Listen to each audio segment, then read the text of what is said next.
शहर हैदराबाद में मूसा नदी के तास में बसने वाले शहरियों का बुरा हाल। लंगर हाउस इलाके के मकीनों ने उनके मकानात की इन्हेदामी के खिलाफ एहतजाज करते हुए डॉक्टर BR अम्बेडकर सेक्रेटरीट तक रैली निकाली। चैतन्यापुरी में भी अवाम का एहतजाज देखा गया। मूसा नदी की खूबसूरती के लिए उसके किनारे आबाद लोगों को बेघर करने की मुहिम जुमा को भी जारी रही। जुमेरात को लंगर हाउस, अत्तापुर, शंकर नगर, मूसा नगर व दीगर इलाकों का सर्वे करने के बाद हुकाम ने चैतन्यापुरी हुदूद के सत्यानगर इलाके का आज दौरा करते हुए मकानात की निशानदेही की। इस मौके पर पुलिस की भारी जमीयत को तैनात किया गया था। खून पसीने की कमाई से बने हुए आशियानों की निशानदेही होते देख लोग जज्बाती हो गए। एक नौजवान ने तो पेट्रोल छिड़क कर अपनी जान देने की भी कोशिश की, लेकिन पुलिस ने बरवक्त कार्रवाई करते हुए उसकी जान बचाकर उसे अस्पताल मुंतकिल करवाया। दूसरी जानिब लंगर हाउस में मुतासरीन ने उनके घरों को मुनहदम करने के खिलाफ एहतजाज करते हुए डॉक्टर BR अम्बेडकर सेक्रेटरीट तक एक रैली निकाली और वजीर आला के खिलाफ नारे भी लगाए। मौसूला इतलात के मुताबिक लंगर हाउस इलाके में अवाम, खास तौर पर खवातीन का कल से रो रो कर बुरा हाल है। सरों से साइबान छिन जाने के गम ने उनकी भूख, प्यास, नींद और सुकून छीन लिया है और वो मूसा नदी को खूबसूरत बनाने के लिए उनके मकानात छीन लेने, उन्हें बेघर कर देने, उनकी खून पसीने की कमाई से बनाए हुए आशियाने गिरा देने पर हुकूमत पर बरहम है। उनका सवाल है कि क्या उन्होंने KCR को इख्तिदार से इसीलिए बेदखल करते हुए कांग्रेस और रेवंत रेड्डी को इख्तिदार सौंपा था कि वो उनके मकानात उजाड़ दें। अवाम का एहतजाज जोर शोर से जारी है। उनका सवाल है कि अगर उनके मकानात गैर कानूनी थे तो फिर रजिस्ट्रेशन क्यों किया गया, क्यों बर्क़ी और आब रसानी के कनेक्शन फराहम किए गए। दूसरी जानिब वजीर आला कह रहे हैं कि मुतासरीन को डबल बेडरूम के मकानात दिए जाएंगे। सवाल ये उठता है कि क्या 2 कमरों के घर उन मकीनों के लिए काफ़ी होंगे। कई इलाकों में एहतजाज करने वाले लोग हुकूमत पर बरहम हैं और नारेबाजी कर रहे हैं, सड़कों पर उतर आए हैं। ये बात भी काबिल गौर है कि शहर हैदराबाद के कई इलाके ऐसे हैं जहां पर तिब्बी मराकज़, तालीमी इदारों, सड़कों, बरक़ी खंभों, ड्रेनेज पाइपलाइन की ज़रूरत है। लोगों को सहूलियात मुहैया करवाने की ज़रूरत है, लेकिन पसमानदा इलाकों को तरक्की देने के बजाय हुकूमत मूसा नदी को खूबसूरत बनाने पर तुली हुई है और हज़ारों घर उजाड़ रही है। सवाल ये है कि क्या तरक्की के नाम पर लोगों के सरों से छत छीन लेना दुरुस्त फैसला है? इस सवाल का जवाब मिलना ज़रूरी है।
लंदन ब्रिज देख के आके यहाँ लंदन ला रहे कहीं को, आप ही वहाँ चले जाओ।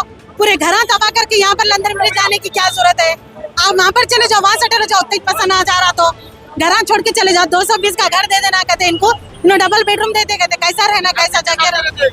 16 साल हो गया यही रहते हैं किनारे पे। 111 का पिलर करने रहते नीचे डाउन में, और मस्जिद के पीछे रहते हैं हम लोग। हमारे स्कूल वो सब यहीं से हमारे को यहाँ बोला था, मैं तो मैम को यहाँ बोला था, मैं तो आ रहे नहीं। हम लोग को बैठ के यहाँ पर हम लोग बैठे हुए तो हम लोग को बुला रहे हैं आके, हमारे को बोले यहाँ पड़ता। मैं तो लड़ रहे, प्रोटेस्ट कर रही, सुबह से भूखे हैं, बच्चे घरों में बीमार पड़े हुए हैं, यहाँ प्रोटेस्ट कर रही। पुलिस हमारे वार्न कर रही, लाठी चार्ज करते हैं, हमारे आंसू गैस छोड़ते बोल के।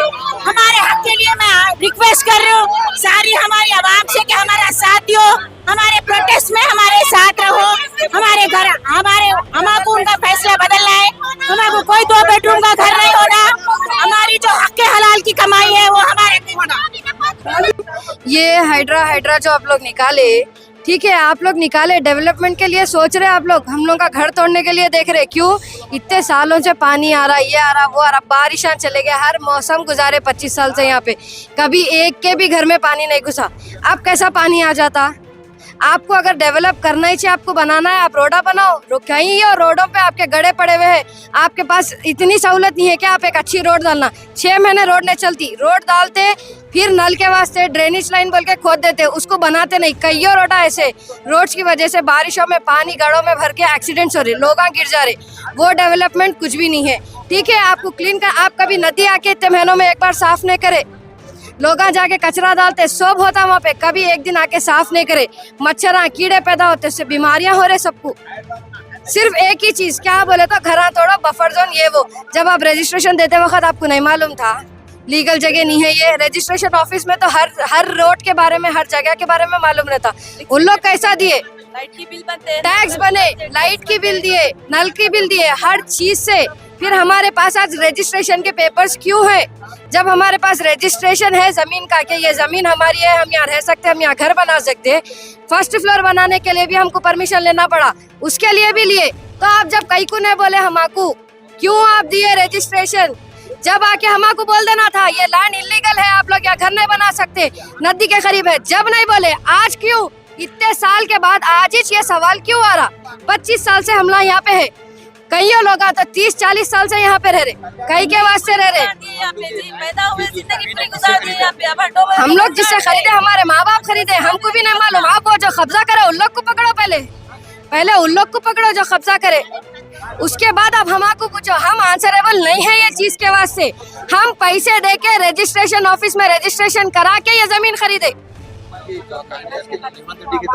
ప్రెగ్నెంట్ నా వైఫ్ నాకు కరెంట్ బిల్లు ట్యాక్స్ అన్ని కడుతున్నా సార్ నేను వచ్చి 20 ఇప్పుడు నా భార్య 29 నెలల కడుపు పెట్టుకోవాలి. నేను ఎక్కడ పోవాలి సార్? నేను ఎక్కడ పోవాలి సార్? ఇల్లు కాల్ చేస్తారా? నా దగ్గర ఒక్క రూపాయి కూడా లేదు సార్. నేను ఏం చేయాలి? ఒక ప్రెగ్నెంట్ ఒక లేడీ ప్రెగ్నెంట్ కడుపుతో ఉన్నప్పుడు ఇప్పుడు ఈ అమ్మాయి రేవంత్ రెడ్డి అమ్మాయి పుట్లే ఎక్కడ పోవాలి సార్? చాలా పడగవాడు ఎక్కడ పోవాలి సార్? నా సొంత వదిలిపెట్టి డబల్ బెడ్రూమ్ పొమ్మంటే మేము ఎందుకు పోతాం సార్ అక్కడికి? ఎక్కడ పోవాలి? నా పిల్లల స్కూల్ చిన్న పిల్లగాడు సార్, 2 సంవత్సరాల పిల్లగాడు. ఇప్పుడు మా ఆమె ప్రెగ్నెంట్ ఉంది సార్. నేను పూలు అమ్ముకొని బతికేటోడు సార్. నేను నాకు ఏడుకలు వచ్చా సార్. మరి పొద్దున్న లేస్తే 10 రూపాయలకి 20 రూపాయలు కూడా పెట్టుకొని అనుకున్నాం సార్. మరి మాకు ల్యాండ్ పర్మిషన్ ఎందుకు ఇచ్చారు సార్? అమ్మినాడు మంచిగా ఉన్నాడు, రిజిస్ట్రేషన్ చేసినాడు మంచిగా ఉన్నాడు, మీరు కొనుక్కున్న వాళ్ళ మీ నాశనం కావాలి. మరి అమ్మినోడిని అడుగురు సార్. మరి మాకు ఎంతో అంత ఇప్పమని చెప్పి రిజిస్ట్రేషన్ చేసిన ఇప్పమని చెప్పండి సార్. మాకు మాకు డబల్ బెడ్రూమ్ ఇల్లు వద్దు సార్. మా ఇల్లుకి ఏం చేస్తారు నష్టపరిహారం ఇచ్చి మీరు మాకు ఎంతో కొంత అమౌంట్ అని ఇప్పి మాకేంటి అదే ఇల్లు ఉండమంటే అట్లనే ఉంటాం సార్. ఏ ఖాళీ చేయం సార్, మేము ఇన్నే చచ్చిపోతాం సార్, ఎన్ని చచ్చిపోతాం సార్.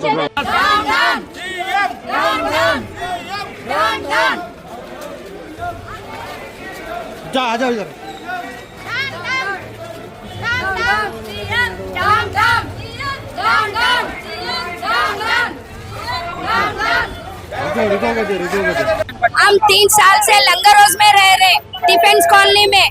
हम पैसे लेके जमीन खरीद के घर बना लिए, कब्जा नहीं कर लिए। सीएम आप समझ लेना बात, हम ये घर पूरा नहीं तोड़ना. నా ఇల్లు కూలగొట్టొద్దండి, మేము కష్టపడి కట్టుకున్న ఇంట్లో ఇవన్నీ 30 साल से रह रहे, डिफेंस कॉलोनी में रहते, घर नहीं तोड़ना बोल के कर रहे धरना. Germanten super speciality hospital national award winner doctor Mir Jawad Zar Khan, German trained senior orthopaedic surgeon and director, माहिर डॉक्टर्स डॉक्टर वासिफ आजम और doctor Bharvi Chanduri, senior cardiologist और दीगर डॉक्टर्स नुमाया खिदमत अंजाम दे रहे हैं. Robotic surgery, advance cath lab, MRI, operation theatre, ICU, 2D ultrasound जैसी सहूलियात से आरास्ता कॉर्पोरेट लेवल हॉस्पिटल. वाजबी फीस में हर मर्ज से शिफायाबी के लिए Germanton super speciality hospital, Attapur.